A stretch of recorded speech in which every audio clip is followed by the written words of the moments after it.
Hello, this is soiledplant and welcome back to my channel. Today I'm going to be going over all of my weird plants, the ones that are growing a little funky, the ones that are kind of funny looking, but they shouldn't be just because of how they're growing. It's officially October and my brain went to that wonderful video that I made for Halloween last year where I was trying to be campy and funny and weird and it landed like a lead balloon. People did not like it, people didn't watch it, and I have to say, for the few of you out there who were like, oh my gosh, I love this, this is amazing, it's my favorite thing ever. I know we're not supposed to pick favorites, but you're my favorites. But yeah, I just wanted to do something sort of light and funny today, a little more amusing, you know, kind of making fun of my poor plants, roasting them, you know, teasing what they look like, which is entirely my fault and not the fault of the plant whatsoever. So I guess I'm kind of roasting myself a little bit in my inability to grow these plants in any sort of normal way, normal pattern.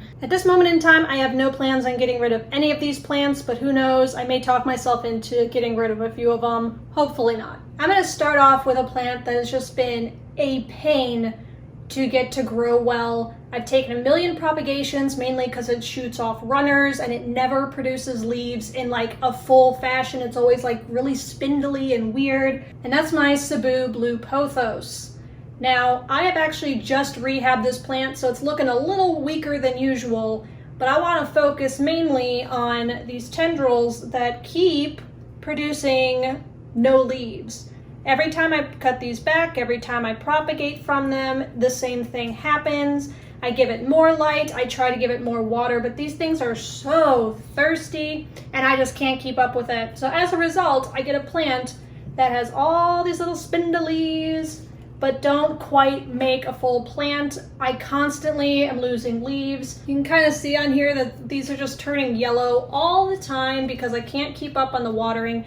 For a while there, it was because this one was pot bound, root bound, what have you. I've repotted it since then. I have fixed the root problem and it's still struggling and still always thirsty, always needs water. It's just a big old pain in the butt, honestly. I actually have 2 pots of this Cebu Blue. The other one is in a terracotta terracotta pot.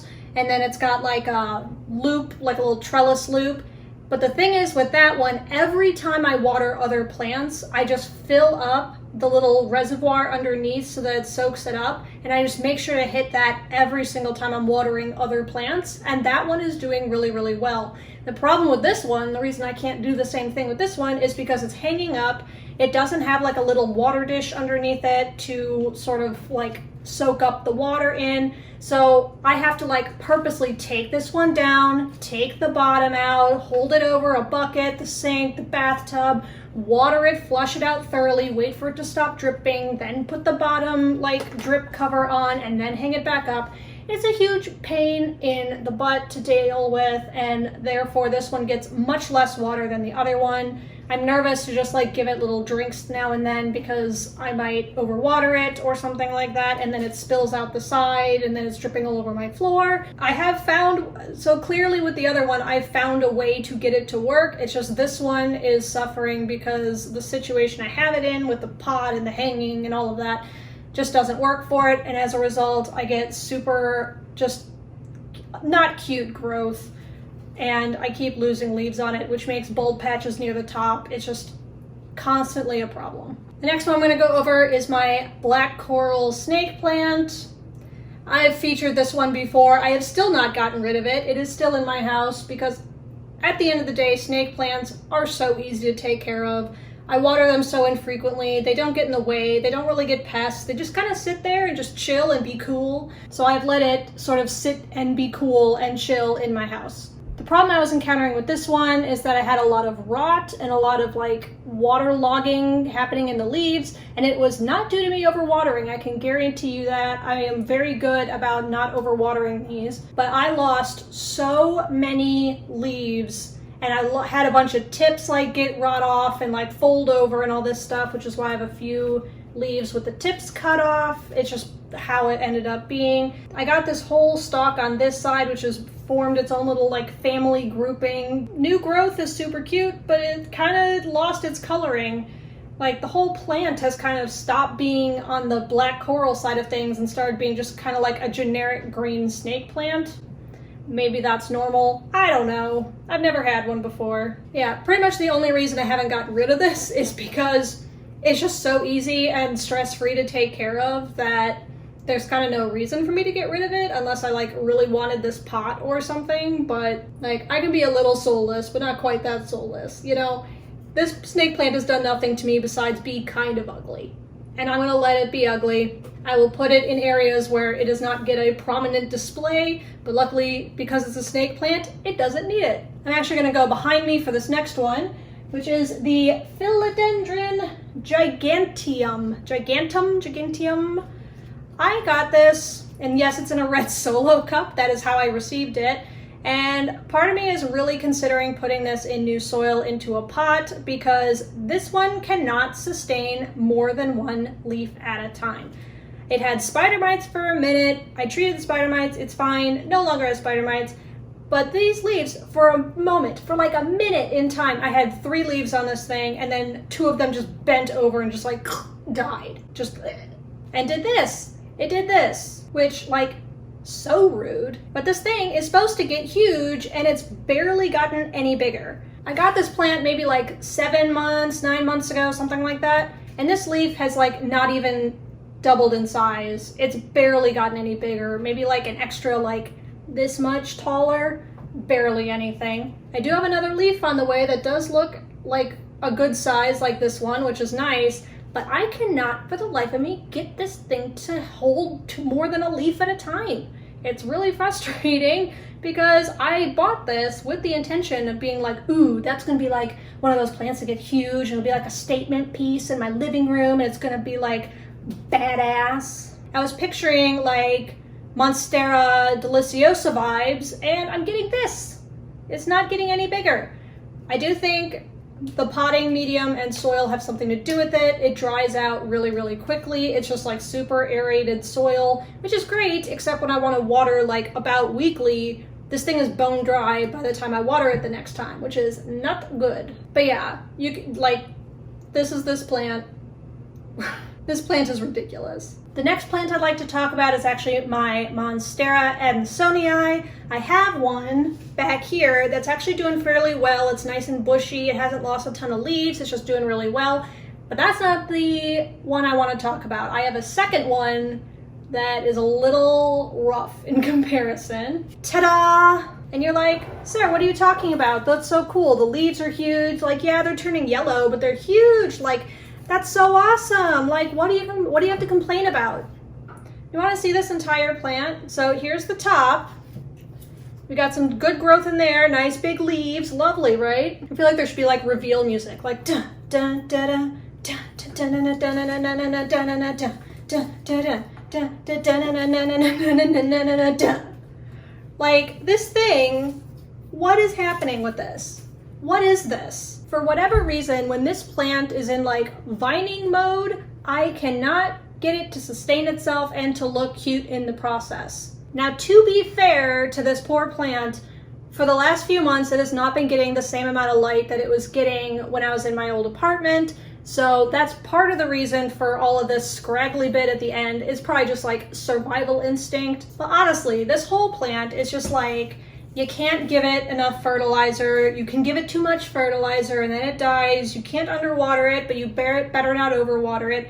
It's just, I found it's really, really picky. And I get to a place where I get like super awesome growth for like 5 minutes. And then it's like, oh no, hate it, hate you, hate the world. I'm done, I'm over it. The only reason I have that other plant is because this one was all spindly and weird, got bugs. And so I cut it all down, made a bunch of little nodes, formed a bunch of plants. I ended up giving some away. I ended up selling a few, but I wanted to make sure I kept one plant for myself just in case this one decided to act up again. So I do think once I give this a little bit more light, it'll start to bounce back. But I mean, we're just talking about like what right now in my collection is just ugly. This is ugly. This is not cute. Just no. Just no. The next plant on my list, I'm gonna go behind me again and get this guy. I've already talked ad nauseum about this guy. He's not any better. I could put it on a pole. Maybe it'd be happier on a pole. Most plants, when we say like they're hanging plants, they're actually like not hanging plants. They're actually supposed to be growing up trees and be like on a pole or whatever. But right now I just don't have the energy to assemble that right now. But all of that takes so much work, and I just have not had the energy to just deal with this plant right now. And as a result, it has gotten so viney and spindly and just funky. You're probably looking at this and saying like, oh, that's really full, it looks really cute, like what are you talking about? What I did was I lopped all of the leaves and vines and just plopped it right on top like a messy bun. But if you kind of pull these things away, like this vine's actually not too bad. That vine's okay. But we'll get into some of these like, oh my gosh, that has nothing on it, this has nothing on it. The leaves are small. This one has nothing on it. I can't even untangle this right now, but can you get like a sense of what I'm talking about with like all of these little bald spots?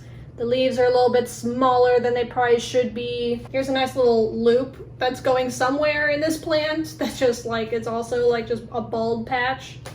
I don't even know what to do with it right now because what it needs is something I'm not willing to give it right now, and that's okay. I didn't even say what this thing was. This is my Syndapsis pictus. Blech. This is my Syndapsis, can't even say it, that's how messy this plant is. This is my Syndapsis pictus. That is what this is. I like the look of it. I just don't like the look of mine, basically. And it's my own fault. And I'll fix it at some point, but today is not that day. This is my next one, which is my Begonia Benigo. And honestly, I have not figured out how to make begonias grow cute. I've only ever had 2 begonias and both of them grow crazy like this. I guess I haven't figured out how to make begonia grow to where they look cute. They always kind of end up like really spiny and like losing leaves, but like growing leaves, and they don't die. They're really hard to like kill, but man, do they look weird. And they constantly have like little leaves falling out. You know, I can't seem to keep this one watered enough. It is always thirsty every time I look at it. Probably needs a repot for all I know. What happened with this one is I had one stem of this just like growing off into space, like who knows where it thinks it's going, but it grew all the way like so far that it would knock the rest of the plant over if you like breathed on it, to the point where I had to use like some leverage with other plants and like set the limbs of this plant on other plants. It was ridiculous. The cutting is actually behind me. Can you see it? Can you see it? I took a cutting basically thinking like, oh, we'll see if it survives if I cut this gigantic limb off. Turns out it does live and it does propagate really easily. And I'm afraid to plant it in something because it's just gonna keep doing this forever. It's like in perpetuity, right? Perpetuity? I'm saying that right? Oh my gosh, my brain is broken. I'm running short on containers, so you can see I have a bunch of other little cuttings and stuff in with it, but that is not the purpose of this video. The purpose of the video is to shame my begonia into growing better. I love the leaf color, and I think the leaves are super cool and super nice looking. And I like the color pattern. I love that they're red on the back and that they've got that like cool like greenish gray tone on the front with little dots. Super cute. I love it. Cannot figure out how to get begonia to grow normal. If they just naturally do this and I just need to cut it back constantly, let me know. Just in case you think that I'm just picking on common plants today, no. I have a rare plant or like a uncommon plant to shame today, and I'm gonna go grab it. And that is my Philodendron 69686. Don't get me wrong, I love this plant, and I will probably never get rid of this plant because I love it so much. The leaves are really unique, all of that. But can we talk about how there's kind of no way for this to kind of grow and look cute?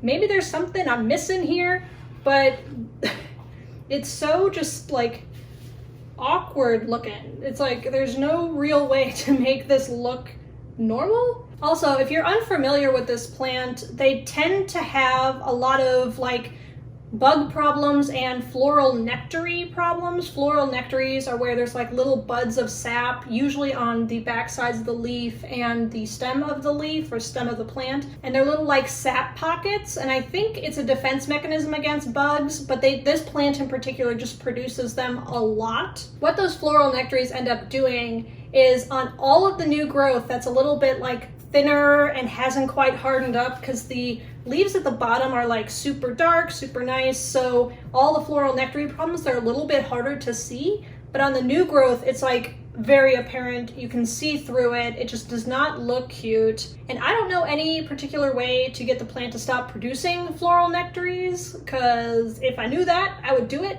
I've cleaned this plant a ton. I've cleaned the floral nectaries off by using rubbing alcohol and water. Like my normal stuff I use, like I'm treating for bugs, I use that all the time. I spray it all the time with like anti-bug stuff, and it still produces them. I was warned about that when I got this plant, but I was like, don't care, look at these cool leaves. Is that not the cutest thing you've ever seen? It looks like a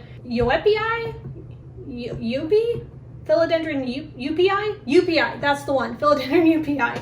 Oh, that took me a minute. One thing I do really like about this plant is at the very bottom of the stem here in like the growth patterns, it's starting to get like really, really woody and getting that like cover on it, which should make it a little bit hardier. I don't know, a little bit more established, I'd say. This plant was in my greenhouse before and it got super awesome light, super awesome high humidity. It was still producing floral nectaries, by the way, but my internodal spacing was a lot tighter ever since I've moved into my new place. It's still growing and it's still doing okay, but the leaves are getting smaller and the spacing in between the leaves is getting bigger. And that's just because it's getting less light now. I'm okay with it. I might cut this back and get a few propagations from it and like see what happens. I don't know.